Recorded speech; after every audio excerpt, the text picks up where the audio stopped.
We all know that there's a major problem with the UK housing market and the supply of new homes, and that every local authority needs to plan for population growth, housing needs, and affordable homes for its young people. And we all know that many planning decisions are controversial. And Harrogate Borough Council stands on the brink of a major planning decision: whether to approve a new town here on productive agricultural land between the conservation villages of Hammerton, Hammerton and Wixley. The proposal is for 3,000 houses, and the scale is enormous. It's a population of 7,000 people, which is the same size as Tadcaster.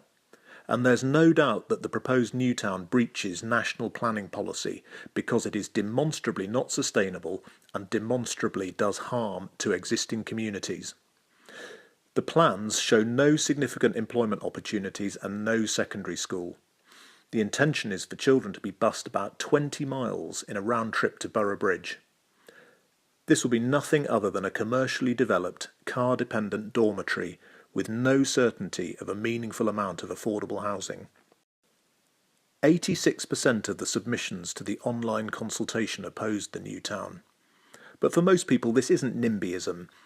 Many of us welcome appropriate and sustainable new development and want to see our communities grow and to thrive.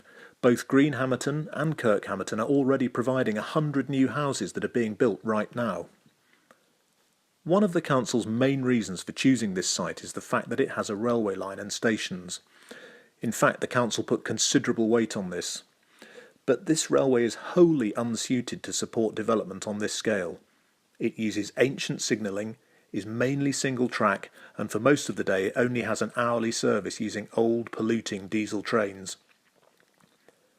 Network Rail has said publicly that the choice of this location does not, and I quote, adequately consider works that will be required to allow Cattle and Hammerton stations to accommodate the level of additional passengers which would likely be generated by the development, and we've seen no evidence of any plans or budget to do the necessary upgrades.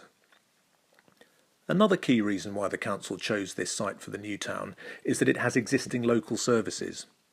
But these amount to a small surgery, which is near capacity, a primary school which is at capacity, and a small village shop. The idea that these could support even the early stages of a major new development is just silly. There are so many other questions. Why, for example, would you try to meet Harrogate's housing needs by building a new town 12 miles from its centre of population, but just 3 miles from the boundary with York? Why is there no master plan or evidence of liaison with the NHS, with Network Rail, with the highway authorities and other local authorities? Why is the council's infrastructure report, which assesses the cost of bringing electricity and gas to the new town, so flawed? Why is there no evidence or planning for or funding the £20 million diversion of the A59 that will be necessary? Why is the council disregarding recent central government calculations, which have nearly halved the indicative number of new homes needed in our district? It really is hard to see why you would choose this site, or indeed create a new town at all. The council's position is, put simply, that there is no other solution. But that shows a shocking lack of imagination and creativity.